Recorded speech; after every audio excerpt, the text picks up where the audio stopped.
I'm not gonna pay the check if you're not gonna sleep with me. That doesn't make any sense. What do you mean? Like, I mean, okay, like. Okay, well, you don't have to be weird about it. It's just like I'm not really sure. Like, I don't my think. time already, and the whole thing's kind of a waste. Wow.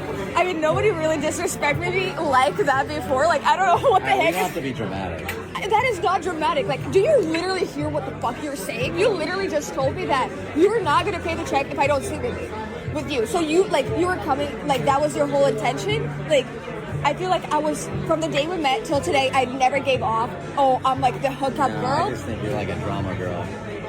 Says the man who literally just said, I'm not going to pay the check if you're not going to sleep with me. Like, how broke are you? Obviously, you're down. You're just embarrassed because you don't want to tell your friends about it. No, you're an embarrassing man who's probably broke. Let me see it. You know, honestly, like, I don't want to be a part of this. I'm just going to, like, how much is it? We're literally having this whole fight over $130. Wow.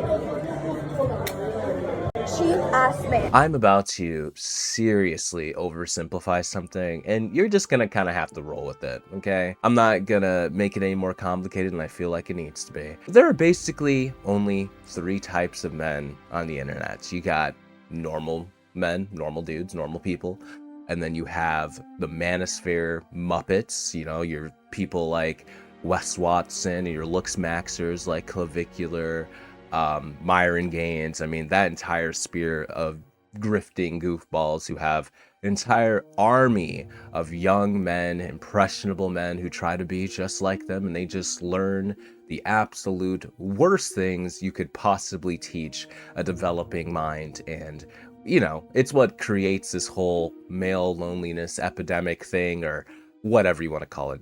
And then on the opposite side of the spectrum of the corner, you have the nice guys. Public service announcement: if you're gonna pass a single guy on a trail and you're a girl and he says hi, maybe say hi back. And what's interesting about this is that even though I just said that they're on the opposite side as like the Manosphere Muppets, in reality they're really sides of the exact same coin, because let's be honest, a lot of them have very similar beliefs. They just show it in a different way. They put on a mask, a different facade to express those beliefs and ideals. But at the end of the day, it almost ends up being the exact same worthless thing. Now, obviously, there is such a thing as a real nice guy, right?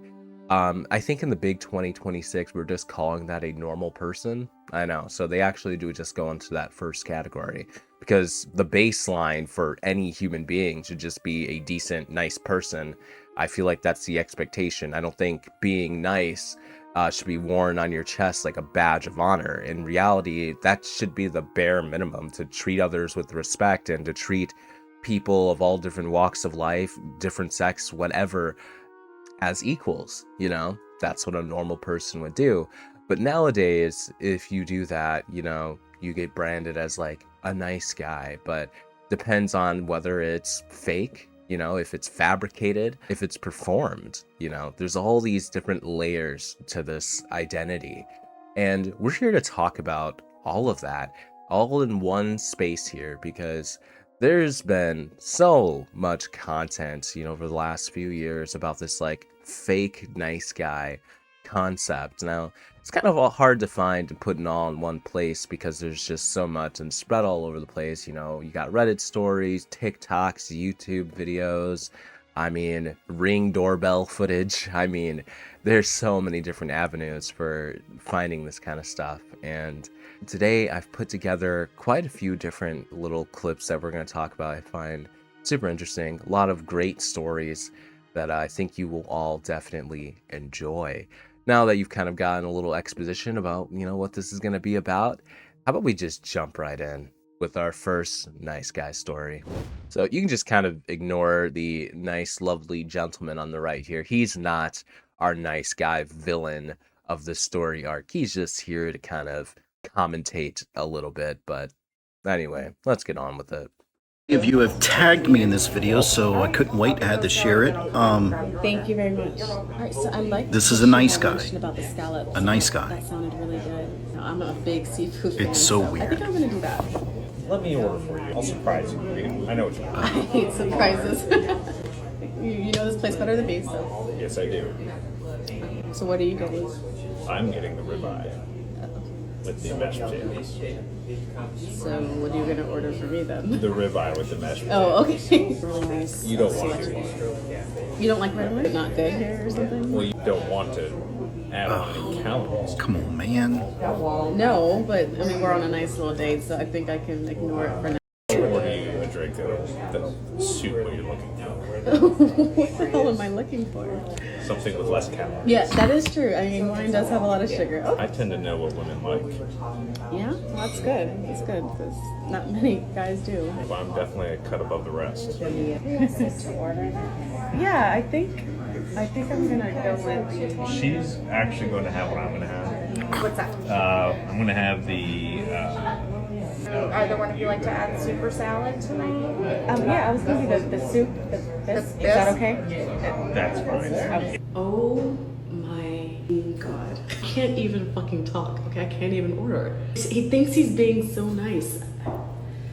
It's not. But and to you real nice guys, this is why you don't get a lot of shots. If Women you don't mind, I'm will gonna take care of my bill. have to go through stuff like because- this. I do mind.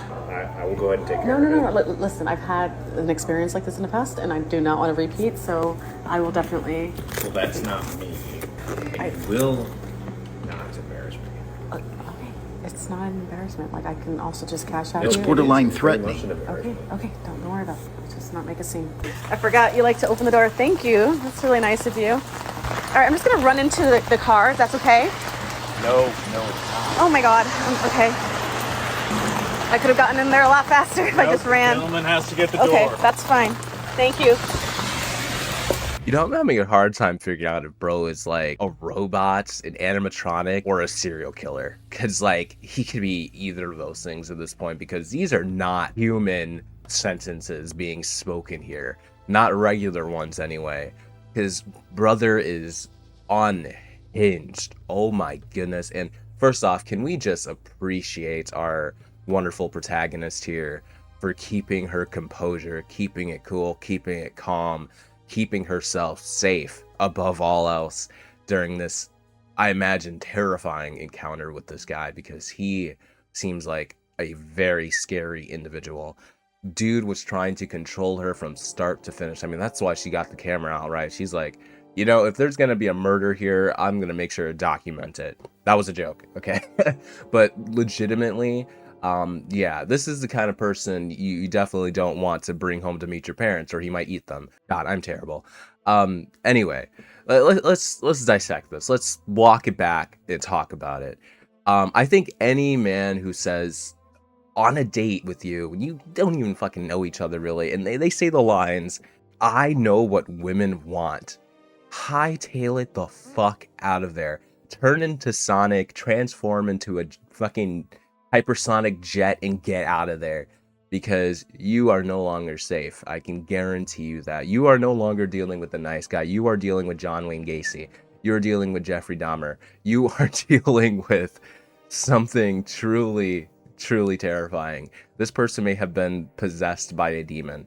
Especially, I mean, the way the guy talked is chilling in and of itself, you know, so robotic, so like matter of fact, you know, like there's not a soul in that body at all.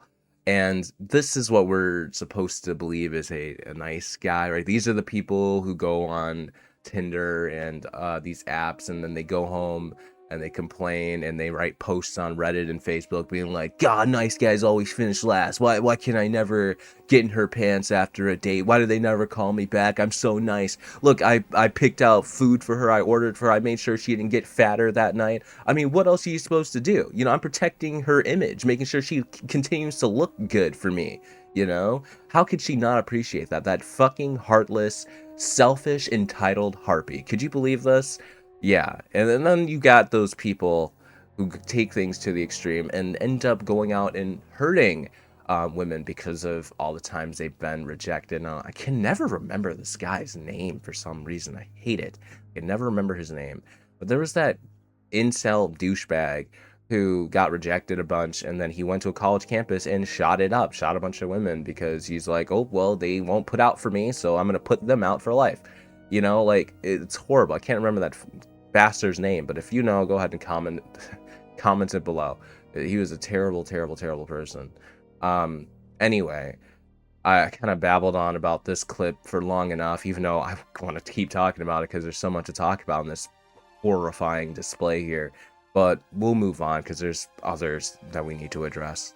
Men who gave nice guys a chance, how did it work out?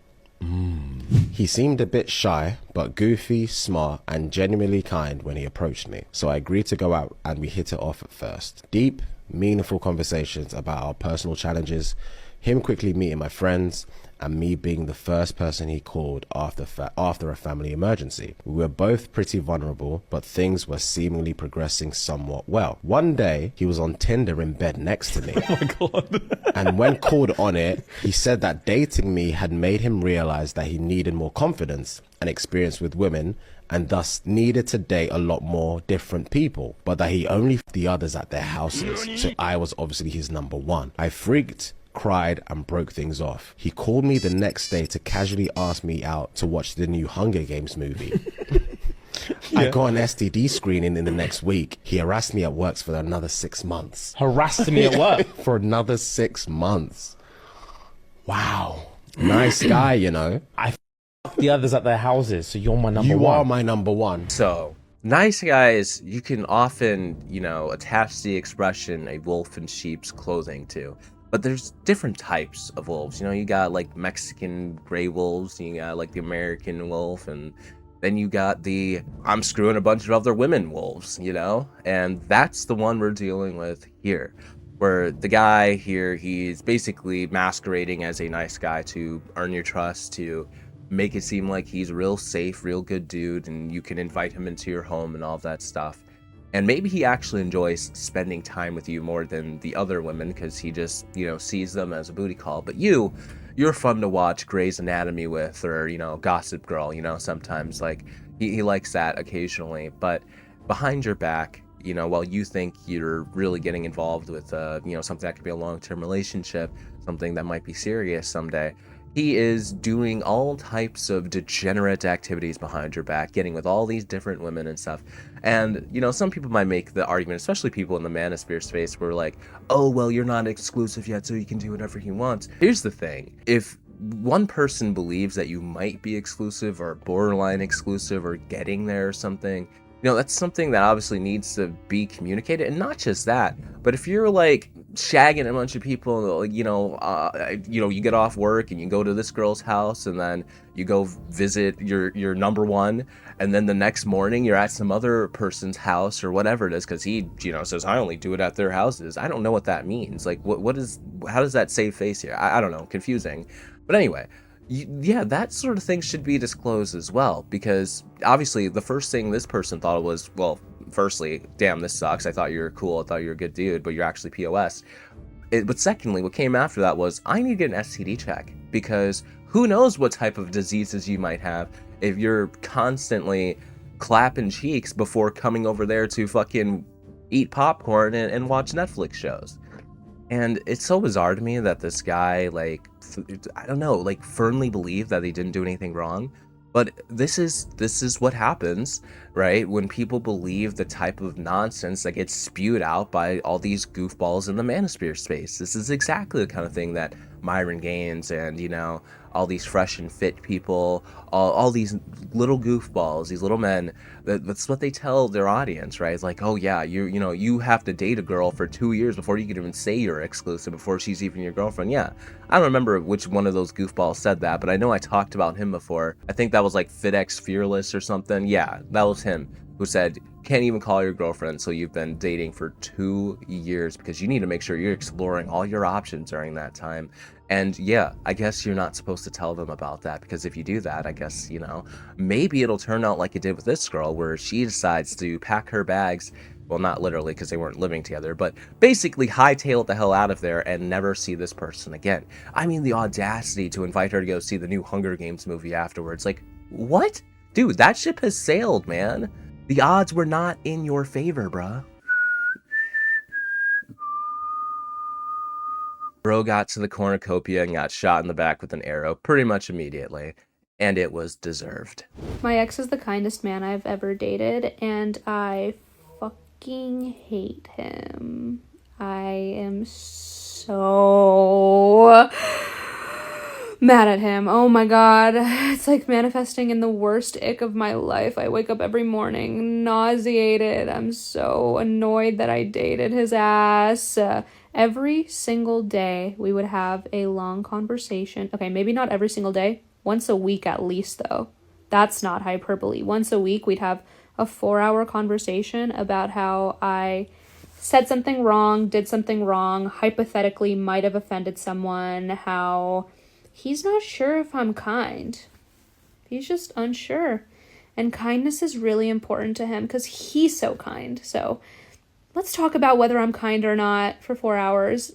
And that was basically conversations where I had to just like defend myself and be like, no, I am kind. I'm so kind. You misunderstood. You know what? Maybe I'm a huge fucking bitch. Maybe I'm not kind. But here's what I know for damn sure. I'm not performing kindness for anyone the way that it was so important for him to. I had to perform for him like a dancing monkey that, no, I am kind. And he had to perform like a dancing monkey for the rest of the world that he's kind. Guess what? If you're really kind, if you're really a good person, not something you gotta advertise. It's not something you gotta explain over and over and over again. That's the vibe. And if you don't think that's my vibe, let's just fucking break up. I have felt degraded by many men in my life. I've never felt so degraded as with this man who was accusing me every single week of not being kind. Now, this particular wolf is the one that we call the manipulative douchebag in sheep's clothing. So this is an archetype of the nice guy epidemic, right? The man who basically makes you feel like you need to prove yourself, prove your worth, prove that you're a good person because I'm so awesome, right? I'm the nice guy. I'm the nicest person you've ever met. But like, why aren't you living up to my standards, sugar? Huh? How about that, sweet pea? What are you doing? You know, be nicer, be better. You need to prove yourself. And meanwhile, that same person is trying to prove to himself and the entire world that they're actually really nice when they're actually just manipulative douchebag asshole.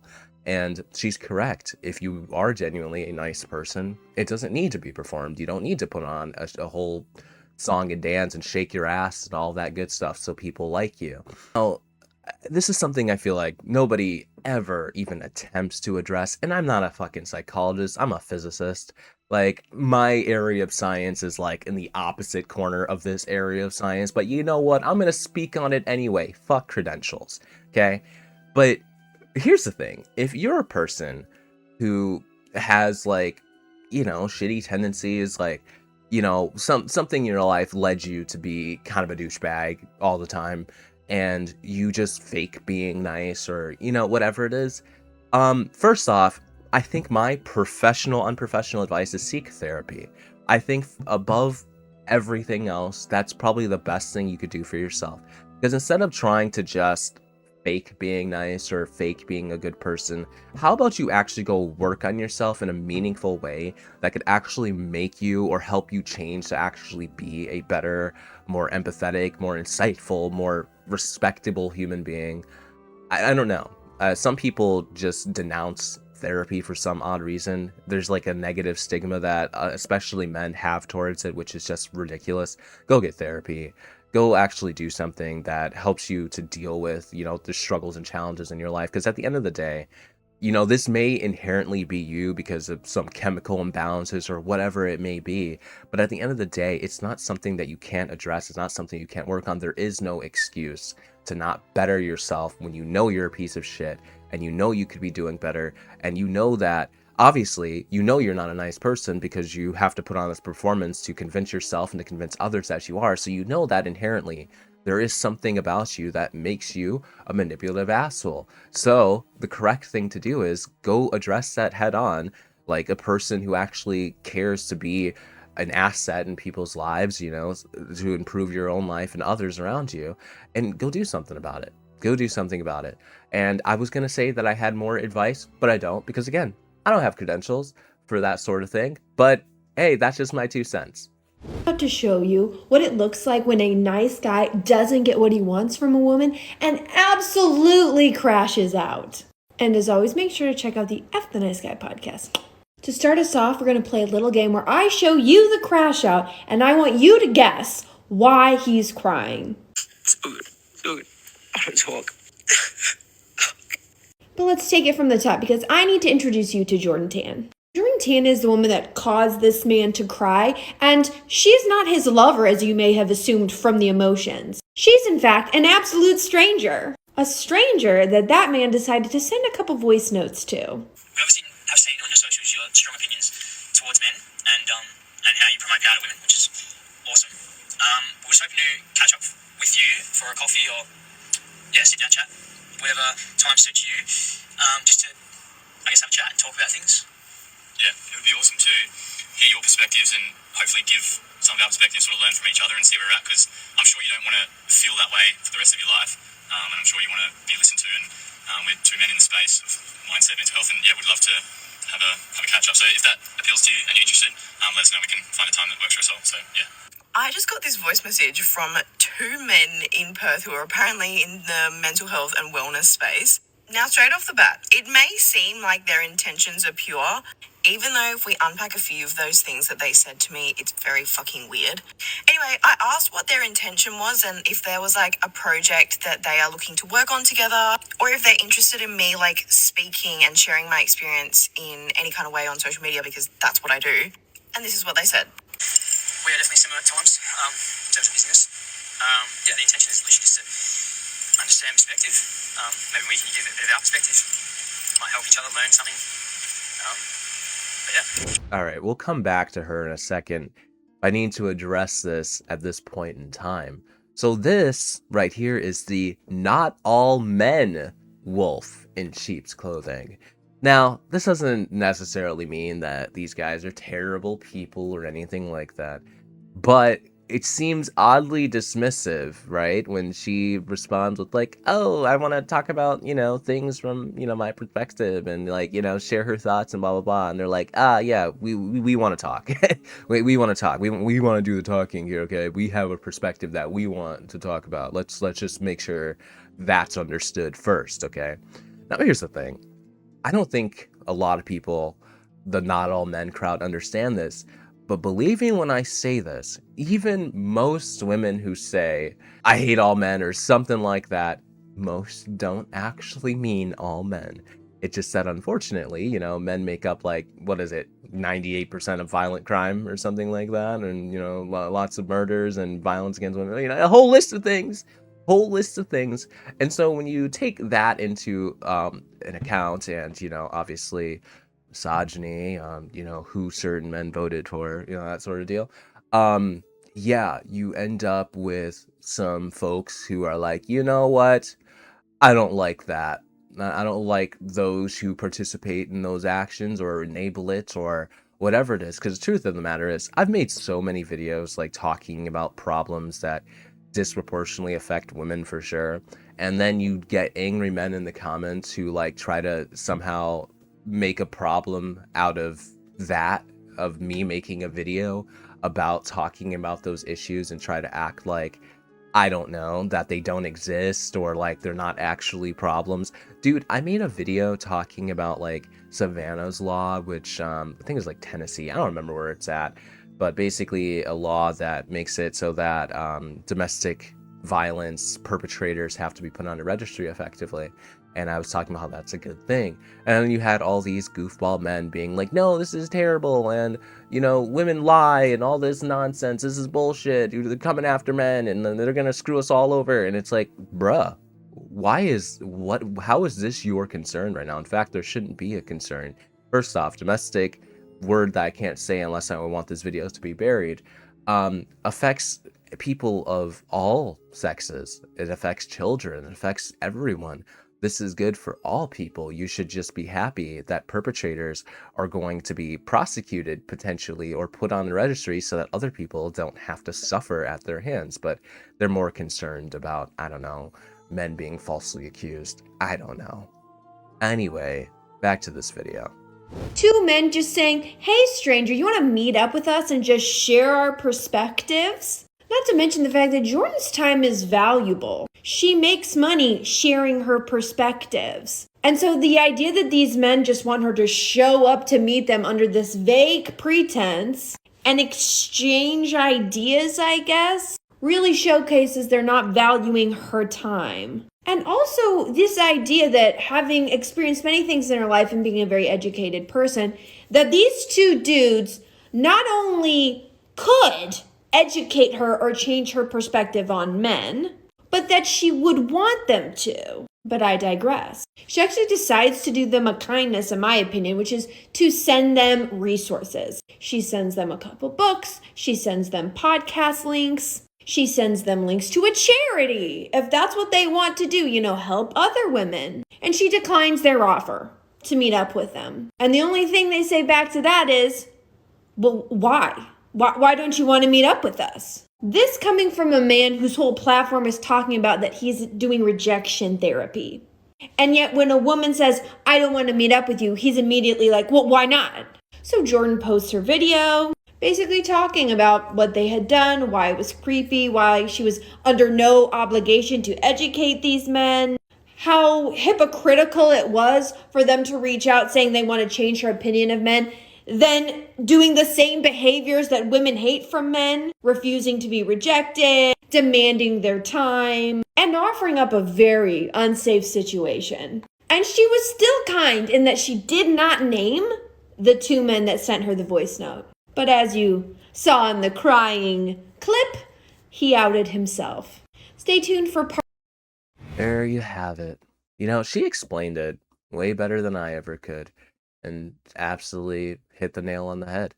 And I feel like I really don't need to add much to this, but I will just say that this is exactly the problem, right? Could you imagine that? Imagine that scenario being like, this person has, X view on men or whatever, right? It's all, this laundry list of things, and these are problems that they talk about, etc. And then you go out of your way to be like, I'm going to change your opinion. Okay, let's meet up and talk about it. I want to change your opinion.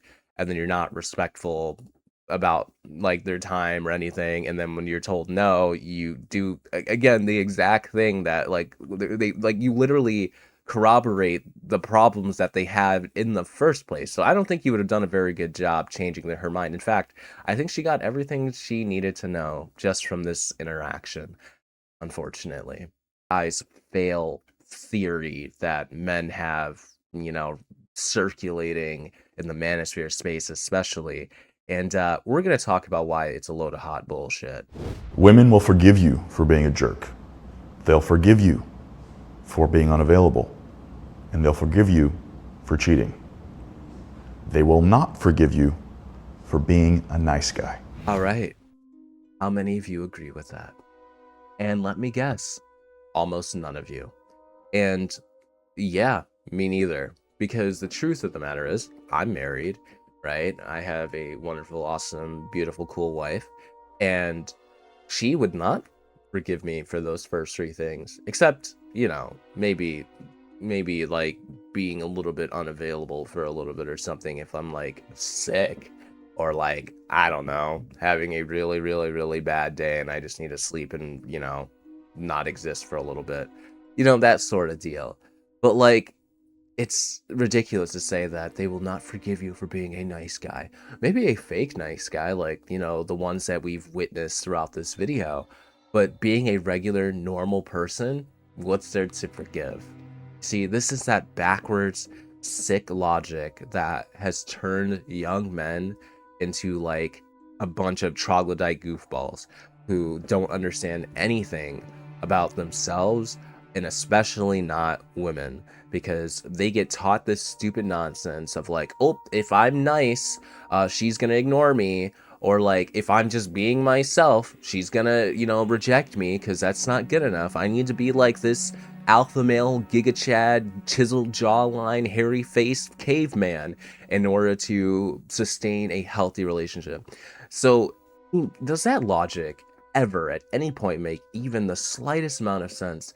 To think that you need to fake your entire personality, everything about you, to be a completely different person than yourself in order to have a relationship. Can you even fathom how ridiculous that is? It makes no sense. Imagine having to spend your entire life being completely fake just so that someone would like you. Clearly that person was not for you. If you have to be someone else to maintain a relationship, then again, that person's not for you.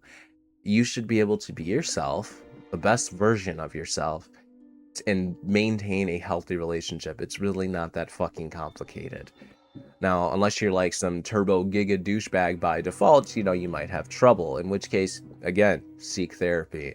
Do something about it, because being a turbo giga douchebag is not the baseline, it's not the default, it is a problem. You know, that's something you should absolutely address. Now, we've got one more clip I want to take a look at, and it's another one that shares kind of a look into the perspective of like the big difference between a nice guy in quotations and a nice guy. I said before that I have never met an actual nice guy who didn't have a baddie in love with him. And I will also further say I've never met a nice guy who was lonely. Like, yeah, I've met nice guys who were single, but they were never lonely. They had richness in their families, in their friendships. They were making effort to put into other relationships they had that were not just romantic. So even though they didn't have a girlfriend, they still had love, they still had life, they still had connection. A lot of the men who are lonely and complain about loneliness deserve to be lonely. You are a toxic person who does nothing to benefit anyone else in your life. So why do you feel like you deserve to have partnership when you're not willing to enrich anyone else but yourself? You want to benefit off partnership. You want to grow from partnership. And you think that having partnership will add to your progress. But you can't see yourself doing the same back. Because whenever I meet nice guys, they always have nice friends who care about them, who actually know each other's birthdays, who actually go and do things together. Somebody with incredible, unbreakable friendships since I was in elementary school, I can corroborate, you know? Yeah, you know, there's always going to be points where, you know, even, you know, people who have great friendships might find themselves being a little bit alone because maybe they, you know, shut off from the, you know, from their friends or their circles and stuff like that. People do that, and that doesn't obviously make you one of these fake nice guys or anything. What they're talking about here is people, or are people, who basically are like, I'm so alone. And the truth of the matter is, it's because, yeah, they don't nurture friendships and relationships, and they don't actually put anything into building anything with people. And then they expect a partner to love them and, you know, all of that stuff. And it's like, you can't even maintain a friendship. You know, that's going to make things pretty complicated. And like, the truth of the matter is, yeah, a regular, normal person is typically going to maintain some friendships. Doesn't mean you need to have a lot. Maybe it's just a couple, maybe it's just one really good friend, maybe that's all you need. But the truth of the matter is, like, there is a correlation. You know, it's not necessarily causation, but there is definitely a correlation between these things, and it cannot be ignored. I think this has to be probably one of the most interesting perspectives. I don't think anybody has ever really spelled it out this way before. You know, like, yeah, nice guys, real, authentic, nice guys typically aren't what you consider lonely. They usually do genuinely have real friendships and relationships, etc., prior to, you know, obviously a partnership with someone else. Whereas these real lonely guys who are like, I'm so nice, why doesn't anybody love me? You know, why am I not getting the Swirly Whirly 3000 every single night, the Gawk Gawk 500? Well, it's probably because you're not as nice as you try to pretend to be. And then when you try to pretend to be, it doesn't come off as real. It's not authentic. Anybody with a brain and eyes can usually detect that pretty quickly, which is something we've seen throughout this video of those who have called it out, experienced it, pointed out and said, no, this is wrong. This is off. This isn't right. Not good. Anyway, that's it for this video. Let me know what you think in the comment section below. See you all next time.